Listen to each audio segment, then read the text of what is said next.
So statistics, we will first discuss some basic concepts or basic terms related to statistics.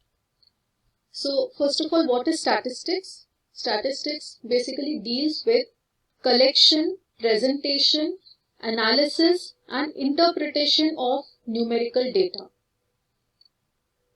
And what is data? Data is facts or numerical figures that are collected with a definite purpose. So under statistics, we basically collect data, that is, we collect certain facts or numerical figures related to whatever we are finding out. What is our purpose? What is the purpose of our study? Related to that, we collect the data. So first part of statistics is collection of data. Then once you collect the data, it has to be presented in a manner that you can understand the data, because a lot of data will be collected. So it has to be arranged and it has to be made presentable. Then you have to analyze the data. Once you have arranged it in, say, a tabular form or a graphical form, then you can analyze the data. What is the data showing you? What is the result? And interpret it accordingly. So that is the entire purpose of statistics. Collection, presentation, analysis and interpretation of data. So data can be anything. It can be facts or it can be numerical figures. Now under data also you have got two types of data. One is the primary data. Another type is secondary data. So primary data is the one which is collected for the first time by a statistical investigator or with the help of his workers with a definite objective.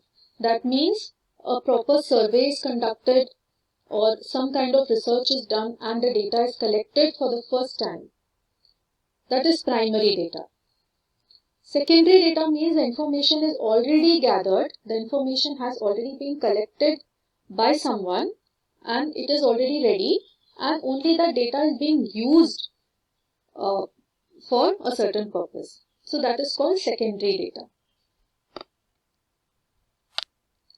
Now, raw data is when the data is just collected and it is kept in the same form. That is, the data has been collected but it has not been arranged. That is just raw data. It has not been tabulated. Another term is range. That is difference between the highest and the lowest values of the data. That is called range of the data. Like suppose you are collecting heights of different people or heights of, say, students in the class. So someone will be of maximum height and someone will be of the lowest height. Then you can say that the range is between maximum and the minimum values or the highest and the lowest values. That is called as the range of data. Difference between highest and lowest. So say if the lowest height is 140 centimeter and the highest is 160. So the range is between 140 to 160 centimeter. That is the range. So this question is basically to understand the difference between primary and secondary data. So you have to give examples of data from your day-to-day life and categorize them as primary and secondary. So few examples from our class where we can collect data. Few examples related to our day-to-day life. So like number of students in your class or in your school, number of fans in your school, electricity bills of a house for the last 2 years. That is your monthly bills. Election results that are obtained from television or newspaper. And literacy rate figures obtained from educational surveys. So these are some of the examples of data where you need to collect data. Now out of this, what will be primary data? Data which you yourself can collect. Like for example, to find out how many students are there in your class, entire 9th standard or entire school also. You can easily collect the information from each class and you can compile the data. Number of fans in your school, that also you can find out. Electricity bills of your house, own house for the last 2 years, that also you can collect on your own. Election results. Now since this one involves a lot of research, it has to be collected from, sourced from somewhere. So that can be television or newspaper.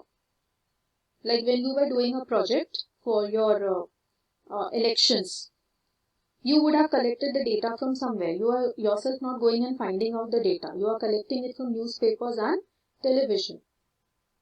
Same way, if you need the literacy rate figures, which you are taking from some educational survey which has already been conducted. So these will be your secondary data which are being sourced from somewhere. And the primary data is something which you can collect it on your own and compile on your own. That will be primary data. So next we come to frequency and frequency distribution. So what is frequency? Frequency is a number which tells us how many times does a particular data appear in a given set of data. Like for example, you have collected the heights of students in your class and you find that a particular height is getting repeated say 3 times. 145 centimeter is getting repeated 3 times. So frequency of that data will be 3. So that is the number of times a data or one observation appears in a given set of data. That is frequency of that observation. So frequency distribution is a tabular arrangement of data that shows the corresponding frequencies. That means this is the data and what is the frequency of occurrence of that data. That is shown by the frequency distribution table. Now, this data shows the blood groups of 30 students of a class and they have been recorded as follows. So, these are the blood groups of 30 students, not arranged in any particular way. This is as such collected. So, this is raw data. This is known as a raw data because just recording of data has been done. Data has not been arranged till now. Represent this data in the form of a frequency distribution table, which is the most common and which is the rarest blood group among these students. So to find out which is the most common blood group and which is the rarest blood group, basically what you need to find is the frequency of occurrence of each of these data.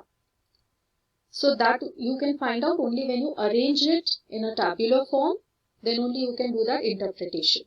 So that means you have to make a frequency distribution table. The frequency distribution table will consist of 3 columns. The first column will be the category. Now here are categories blood groups A, B, O and AB. These are the 4 categories that we are going to record here. Then you will have tally marks. Tally marks will give you the frequency of occurrence. That is A is coming how many times in the data. So you will put one line against the tally marks whenever A is coming in the data. So when one A comes, you will put 1 tally mark. Like that, when you complete 4, after 4, the 5th one will be put diagonally. So that becomes one group and it will be easy for you to count later if you group them in 5, 5. Then the third column will be number of students, or that is the total frequency. These tally marks you are going to count. How many tally marks are there and you will write in this column. So this is the way in which the frequency distribution table is made. Now once you arrange it in this way, then you can easily say that which is the most frequently occurring blood group or which is the most common one. Then you will see which is having the highest frequency here. That is the most common, that is O. And which is the rarest? The rarest will have the least frequency. So that is AB. So once you arrange it in this tabular way, it will be easy for you to analyze and interpret the data.